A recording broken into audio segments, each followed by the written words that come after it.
I also want to echo what I think a number of my colleagues have said about IRS enforceability. The easiest way we can start down this path is to make sure the IRS gets back to its capabilities it had, for example, under President Bush, which means it's going to need some of these resources. I've been thinking a lot about this, and it's a hard thing to kind of come to a conclusion on. I think I appreciate the comments from the panel. If we're going to do this, it's got to be fair, it's got to be simple, it's got to be comprehensive. We got to find a way to make sure that folks don't game the system. As somebody who was lucky enough to be an entrepreneur myself, and then as a venture guy funding a lot of entrepreneurs, I think we need to make sure we don't stamp out that growth piece of our economy. And I appreciate, Mr. Chairman, that you've actually got the buy, borrow, and die platform up there, because that's where I want to dig in, and I think Mr. Pearl actually made reference to that. I want to focus on the borrow piece, because one of the things I still struggle with is some of the proposals that put a tax in place without a realization event. And I can't find other examples of that in other nation states. But I do think the nature of our tax codes, that you can borrow against your assets, oftentimes liquid stock assets, that some of the best billionaires around do that on a regular basis, and then they ultimately die and they pass on those assets without any realization event, yet they have used the system to fund their lavish lifestyles. And I guess I'll start, Ms. Wong, maybe go down the panel, but this notion of, particularly if you're borrowing for lifestyle as opposed to borrowing to make an additional acquisition, I think is an area that has some difference. And I do think there's been some recent testimony that has indicated that there might be a lot more with the appropriate use of borrowing as a realization event with assets of certain size, might obtain a lot more tax revenue than previously thought. So, Ms. Wong, then we'll go down the list. Yeah, so I think you're just sort of putting your finger on the fact that billionaires can spend their untaxed capital gains income, and that's most obvious when they're borrowing against it and they're purchasing things with it. It really just sort of puts a finger on the point that this is income in the real world. It's not just some theory that us lawyers and economists have dreamed up, but they're real world resources that can be used, and it's just the tax system that's currently ignoring that resource. And you're correct that there are lots of options for addressing this. Some of them include taxing those gains closer to when they're made. Some of them focus on that sort of consumption out of that wealth. And I think they deserve serious study. What isn't sound is just a system where that income can evaporate out of the tax code altogether. Good afternoon, friends. I have major news to share with you today. Gasoline prices are expected to hit the lowest level during Thanksgiving in years. But some states are continuing to push for legislation that would provide low-income households with extra financial assistance. This relief may arrive in several different ways, including in the form of a check. My dear friends, please make sure that you watch until the end of this video for all of the latest news and information. Also, to say thank you for being part of this community. Every Friday, I will be announcing several winners for the Walmart gift card giveaway. If you would like to enter the weekly giveaway, friends, all you have to do is click and like several of my videos, and then comment below the keyword of each video that you watch. The more videos that you comment on, friends, the greater your chances of winning the giveaways. According to new estimates, the national average of gas prices could drop to the lowest level around Thanksgiving weekend. On Monday, AAA reported that the average national price of gas was about $3.31 per gallon, nearly a 10% decrease from last year's average of $3.67 per gallon. The national average for gas prices has remained flat for about 60 consecutive days.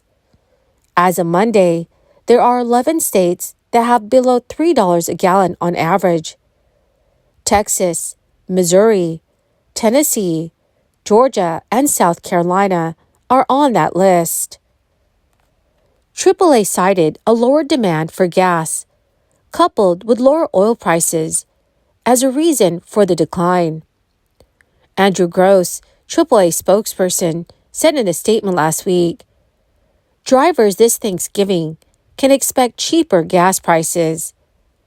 An analysis from GasBuddy, an organization that tracks gas prices, predicted that an additional 5 states could see gas prices below $3 per gallon by Thanksgiving. The analysis also estimated that gas demand could continue to drop over the next 1 to 2 weeks, meaning that the United States could see potentially the lowest gas prices since 2021 by Christmas Day.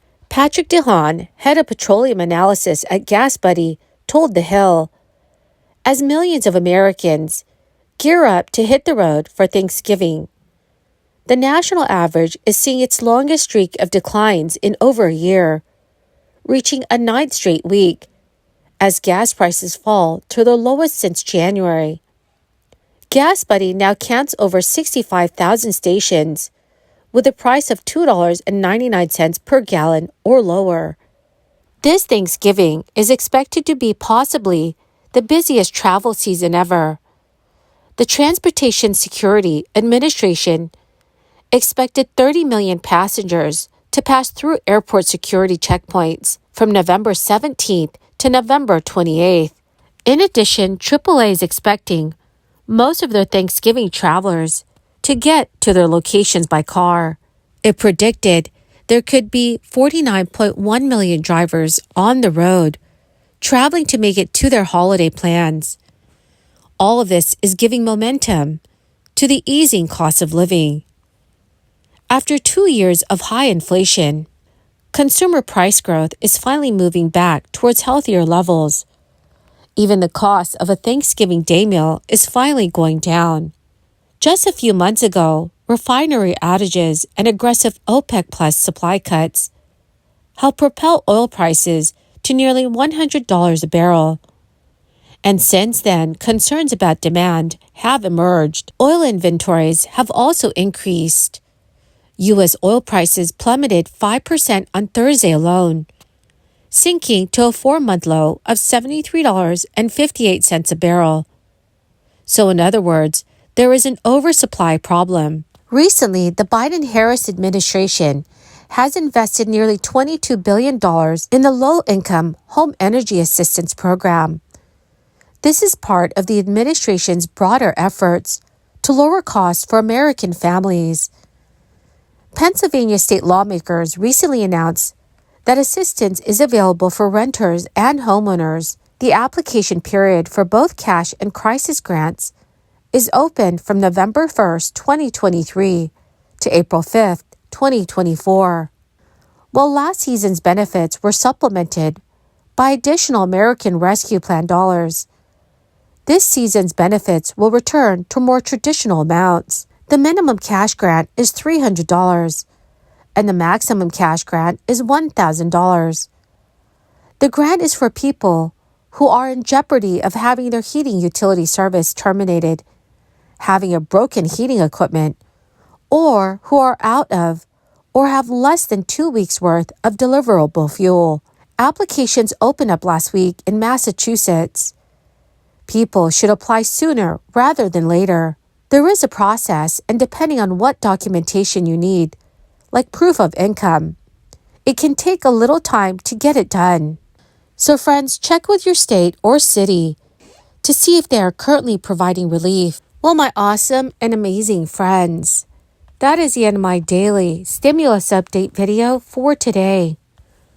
Thank you, friends, for being part of this community. To say thank you and to show my appreciation, every Friday I will be announcing several winners for the Walmart gift card giveaway. If you would like to enter this weekly giveaway, friends, simply click and like several of my videos and then comment below the keyword of each video that you watch. The more videos that you comment on, friends, the greater your chances of winning these giveaways. Thank you and have a wonderful and very blessed Thanksgiving week.